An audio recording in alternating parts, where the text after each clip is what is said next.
Hey guys, Matthew, and today I have a very special video for you guys. We are once again going to be doing an interview, and funnily enough, it's actually with the same guy than last time. So for those who don't know, I have had a pretty rock and roll, like roller coaster of a relationship with Quiddy. As you can see, this is the guy who stole my entire 20+ mirror build back in Heist, but this is also the guy that I interviewed last league because he made a headhunter in the first like 2 days of the league. Today we're going to be, stepping it up a notch. He has made multiple mirrors, but in a duo. So we are going to be looking at how to make currency with a duo. So I've had a lot of people ask me those questions. There's also going to be listed some builds with some path of the buildings in the description of the video. So we've got a lot to talk about. So we're just going to get right into it. And he is waiting for me over on my Discord. So hopefully you guys enjoyed this video. Let me know in the comment section, as always, how you feel about this sort of videos. If I should try to get more people to interview, therefore giving you guys some additional knowledge of the game on a higher level. All right, let's get right in.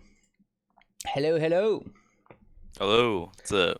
All right, so I just gave them a little bit of an intro, talked about how you're the same person that I interviewed last league, and also stole my build back in Heist. So, if you wanna basically just give a short introduction about yourself for the people who wouldn't know who you are. Hey, I'm Quiddy. A lot of people might know me from Twitch chat, spamming memes or something. Usually, get 10+ mirrors every league. Yeah. Okay, so this league, from my understanding, you actually decided to play like with a teammate, right? Typically, you're more so solo. I mean, I remember last interview, the Headhunter one, you were pretty much solo, but you had a little bit of help from a friend. This time, you decided to all out go and actually get yourself a duo partner. Is that right? Yeah, this league I played with a duo. I didn't have a trade or anything. I don't really think traders are that worth it. Usually, what you gain is way less than what you lose from a trader, unless you're in like a 6-man party or something. So just a duo, the orb bot. Okay, so where do you happen to find that guy? Was it just like a longtime friend, or is there like any place where you think that people can actually have a chance to find people like that who they can play with on a higher level, if you will? Yeah, I actually found him in a streamer's chat, Iron versus Wild. He asked me if I wanted to duo, and I found out he was pretty chill. He's not a little malding Andy or anything, so that's all you can really ask for. That's pretty good. All right. And how much time would you say you guys like actually put into practice or preparation? Like, let's just say not just like leveling practice, but also like trying to make like filters or coming up with ideas, different strategies, stuff like that. Like, if you were to quantify how much time that you guys put in terms of pure preparation for the league, what would it look like? Yeah, we probably put in about 20 hours. He put in a decent bit more than me, but that's because I was a lot faster at leveling than he was. So we had to do some catching up so he could be next to me in Act 3. But besides that, we just planned all the POBs, figured out the strat we were going to do, and tested the builds to make sure they would work in 100% deli on a budget. Okay, so it was actually not that crazy. 20 hours doesn't sound like too insane when we're looking at Path of Exile, especially. Yeah, just 2 Act 10 runs basically, and then 1 test run in 100% deli maps. Oh, okay. That's actually pretty casual, pretty not so bad. And just for the people out there because we haven't spoken about that yet, like how much currency did you guys make, and how much time played? For me to be interviewing you, obviously, we're not talking about people making 2x an hour, so just let us know how much are we looking at here. Yeah, we only played for the first 5 days of the league. We ended up making 4 mirrors, and it's usually averaging 1 mirror per 24 hours played. Okay, So that's what we end up at. One mirror for every 24 hours played, and that's like cut in half, right? Not each. Yeah, that's cut in half. Okay, that's still like pretty damn impressive, especially with this league. Having access to certain things was a lot harder, so a lot of wasted time. Obviously, league start, a lot of wasted time there, but those are all things we'll talk about in a bit.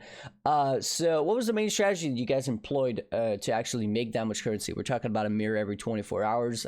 It's decent bit of currency, quite a lot actually. Yeah, our main strategy was to just rush Lexajoris Burials, basically the same strat as last league. Natural T16 Burials, since they didn't change the Atlas, is just way too good to pass on. It has everything you could want in a map: div cards, layout. It has good splinter drops, just everything. And then Lexajoris as the Atlas, the passives it has, Persecutory Delusion. I mean, that alone probably made me over a mirror. Uh, you get the unique cluster jewels, the normal cluster jewels, layers of delirium, incursion. It's just too insane. So you think you'd say that for people looking forward to farming Delirium, Lexajoris is probably the way to go, the place to be. Yeah, Lex Joris for early league is unbeatable. I can't think of a region that beats it early league. The first at least 4 or 5 days. Yeah, that's I would agree with that. I think at some point the meta shifts off a little bit as typically Delirium Orbs and Delirium maps and Fractured maps used to be, coming more and more into play. Then less and less Lexajoris would be considered powerful. But now with all the nerfs and the changes to Delirium Orbs and just Delirium as a mechanic itself, I do think that Lexajoris is probably the king for Delirium content. Yeah, I'd And have to agree with that. and where did that idea come from of going Lexi Joyce? I know you saw that it was you said it was the same thing from last league essentially, but was there any other anything else that you thought was like, okay, yeah, this is gonna make me want to go there?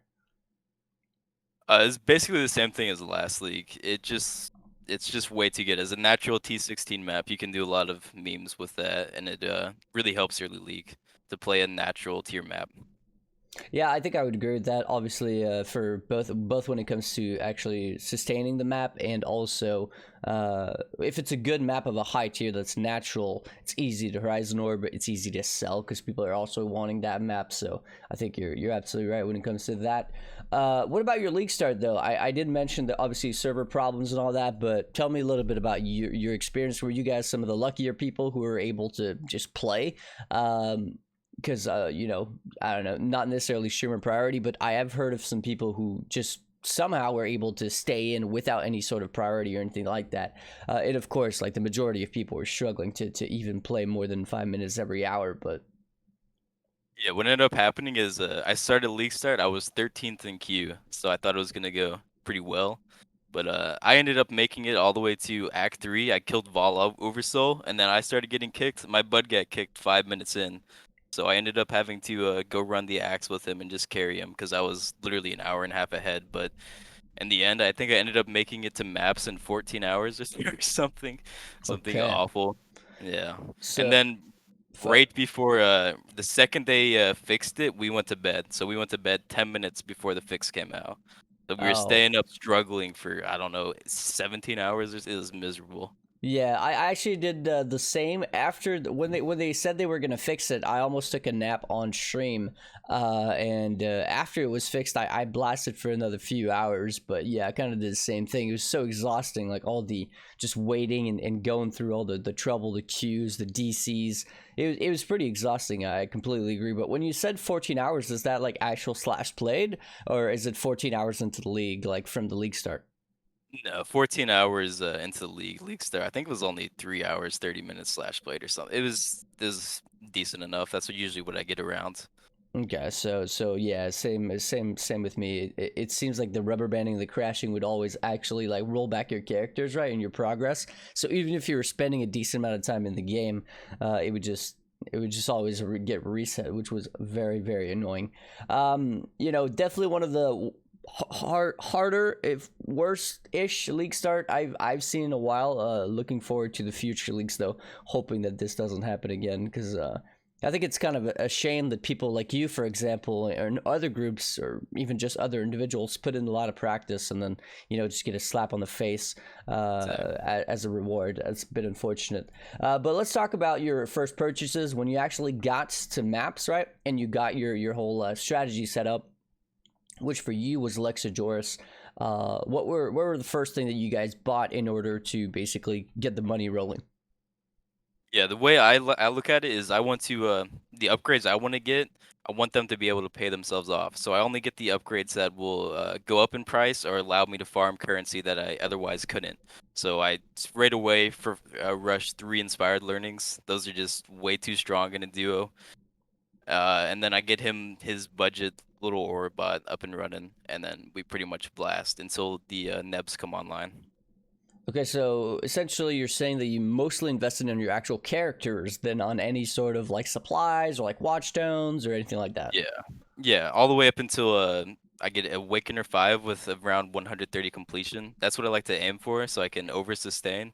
And then I try not to get upgrades like for example, like a Cinder Swallow, you would think that'd be a good upgrade on a build, you know, survivability, tankiness, you need that. But you don't. It's usually around 4.5x early and it mirrors 50x. If you saw a Cinder Swallow up for 2 mirror shards, you'd think the guy's insane. So you have to keep upgrades like that in mind early league. I think that's a very that's actually super wise. That's something that I tell people all the time. Actually, when people ask me like, how do you get ahead under like day 2, day 3, day 4, whatever, and this is the first thing I tell them. It's like get your character to the point where it can do the content you need it to do, and then just stop spending a penny onto that character until you reach whatever that higher goal is, and then you can come back and upgrade these things because obviously, like you said, a Cinder Swallow for 2 Mirror Shards makes no sense, but a Cinder Swallow for 2 Exalt is a lot more worthwhile to consider. So I completely agree with you on that one. One thing that I do want to mention though, or talk about especially, is there's obviously a lack of mapping supplies, Delirium Orbs, Scarabs, and all that this league. It was already kind of a problem in past leagues before people started farming things like 100% Delirious and heist to get the Delirium Orbs on the market and all that. It was already a bit of an issue with supply, but now with all the changes, Delirium Orbs no longer dropping from heist, or at least from contracts. Mapping supplies, especially Scarabs, pretty much being almost non-existent. How did you guys go about acquiring all the required things, supplies, essentially, to be able to just keep mapping without wasting a bunch of time? Yeah, selling stuff usually isn't too bad. I always undercut just extremely hard on any items I have so I can get the items gone. So, for example, if you have a burial chambers, day 1 it's 18C. Just list it for 16C, undercut the dude because in 8 hours it's not going to be 18C anymore. But the hardest part by far was Delirium Orbs. The market really couldn't there was not enough supply. Nowhere near enough supply to support it with the fracture fossils gone.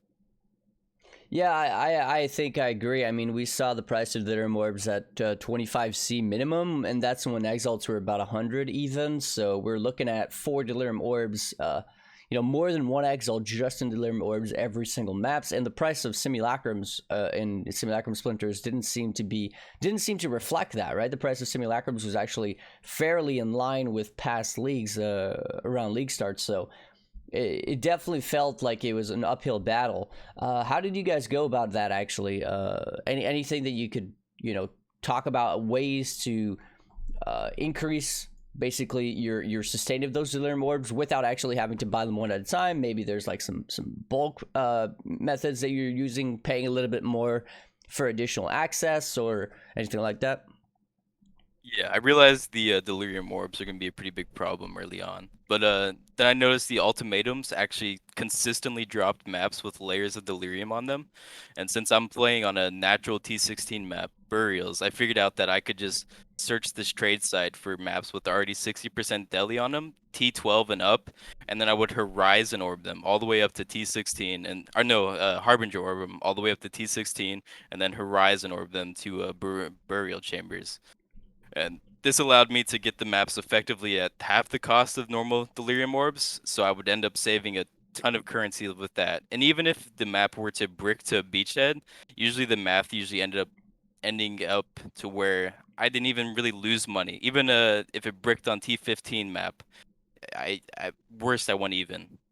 Yeah, because I bet you could also probably sell those beachheads in bulk to groups. There's a lot of group play around beachheads at the start of a league as well. Yeah, they sold extremely fast. They were like 35C, and I was buying the base map for about 10 to 15C, and then I would Harbinger Orbs were 7C, 8C. So at worst, if I bought an awful like T11 map with 60% deli, I would at worst lose 5C on it. And But then That's Yeah, with basically any layers of Delirium. You didn't really care, right? You're just going for Delirium period. yeah. In Okay. past leaks, the delirium mattered. Like you would go for foreboding or Yeah. fine Deli orbs, just orbs like that. But we noticed that they nerfed that. Like foreboding doesn't drop the beachhead map anymore. Fine orb exalt drop seems pretty bad. Just stuff like that. So we just started throwing any Deli orb on there. Essentially you're trying to like maximize just the value of Delirium encounter itself, not the rewards from it, I guess. Yeah, exactly. Okay, Deli which as itself is worth a lot. that actually brings me to like my next question. What would you say is like the repetition of profits? So for example, in those 4 mirrors that you guys made, what do you think made up the bulk of that, or at least like 10% from this, 20% from that, and so on? Yeah, maps were probably 15% of the profits. They're huge day one. They completely carry you day one and two. 50% of it was probably simulacrums. Those are just insane with the persecutory delusion. Uh, and then 30% was unique clusters and uniques. Since we were MFing, we dropped quite a lot of uniques, void batteries, impulses, shavs, etc. And then the last 5% was probably just doctors. We only dropped 4 in 402 maps with MF, Scarabs, just everything. 60 to 100% deli. 4 in 402 maps. So that was, I think we lost money if you count Gilded Scarabs. That's actually good that you mentioned Gilded Scarabs. That's actually my next question. Obviously, we're talking about returns, 4 mirrors in 4 days or so. That's pretty insane. But what about the level of investment? You just mentioned Gilded Scarabs, but can you go a little bit more in detail about, other than, you did mention 60 to 100% Delirious, especially 60% earlier on. But what else were you throwing on those maps? Yeah, we pretty much threw everything we could think of. Since we were MFing, it was logical to throw everything on. So we went 2 Watchstones. What is it? Boomers Populous and War Among the Stars. Roll for good sextants. I would scour out all maps or scour bind. For beyond or high quant, uh, scarabs, of course.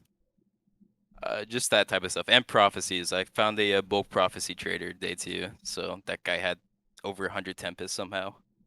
Yeah, I mean, I think it's a great thing that they finally added prophecy to the main website. Being able to buy prophecies in bulk directly there without having to access, TFT or other third parties is great, especially for people who are doing kind of what you did and who do require like every little bit of investment and juice that they can put onto their map. So that's pretty good.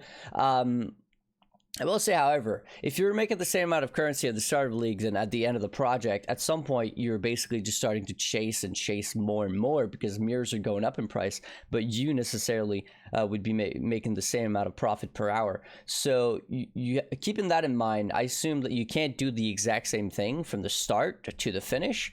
At some point, you've got to increase profitability to stop chasing that, right? So especially when it comes to things like investing in your maps, is there I guess like a rule of thumb to investing in your maps and all that? Yeah, basically you have to make sure what you're doing is efficient. So I would never use a winged harbinger if I'm not in Valdos. So stuff like that. We basically just used as much juice as we could because we were a duo with a 78% quant, I think, and a couple hundred rarity. So it was worthwhile for us to use the higher end scarabs like winged, etc. uh, those type of scarabs, and then 3 different types of prophecies: rats, tempest, alpha prophecies, watchstones, secrets of the stone, uncharted realms, awakening bonus. Just all that. It was all worth because we were in a duo with MF. Okay, so I mean, it almost makes it sound like there's no such thing as like too much investment in a map. Is that right? Yeah, there's not too much within reason. You'd have to do something really papeg to lose money mapping. Yeah, that's actually pretty impressive, I would say. Other than, of course, like you said, let's say using extremely expensive scarabs in a place where they are not returning as much as they are costing. I suppose like winged harbinger without being in Valdos right now would be one of those bad Yeah, ideas, exactly. Yeah. right? What about the lane mechanic, actually? Lastly, we had Ritual, which was not particularly incredible for juicing maps. But what about this league with the Ultimatum league mechanic? How did that feel? Yeah, we actually did the ultimatum. It was pretty good. It dropped a decent amount of splinters on average, and you got a ton of chaos from it, which was pretty huge early. We just skipped the stone circles ones because those sucked, and we dodged the ban because we didn't do the exploit thing. Yeah, the good old Yeah. exploit thing. So you guys actually did interact with that league mechanic. What about like, for example, other league mechanics? Were you just doing every single thing like breaches and all that, clearing every single bit of every single map when it came to your actual end game strategy, like the end game farming? Obviously, something that you can probably skip during the actual Atlas progression. Certainly, mechanics just don't seem to be worthwhile. But when it came to your actual giga juicing maps, you were pretty much just interacting with every single thing. Yeah, with the price of Delirium Orbs, it was worthwhile to get everything out of the map. So we had Gilded Abyss, Gilded Breach, just try to put as many monsters into one map as we could. About the only league mechanic I skipped, I think, was Blight. But with the price of Blight maps, that probably wasn't even worth. Yeah, that's fair. I think the price of blighted maps and even just the regular lower tier oils were actually pretty expensive this league. So yeah, that might have been a mistake, but at the same time, blights feel like they take forever to actually complete. So I don't fault you for that. I will. I want to talk about quickly efficiency in general. Any tips that you would give out to anybody who's trying to become like more efficient, either as a solo player, in party play, just in general?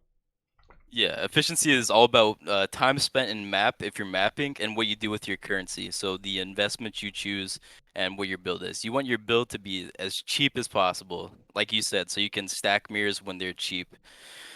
And then you never want to buy something that isn't going to pay itself off. So Cinder Swallow never going to pay itself off day one. You aren't going to get the worth out of it. But something build defining like a Neb or Inspired Learnings, you could make an argument for.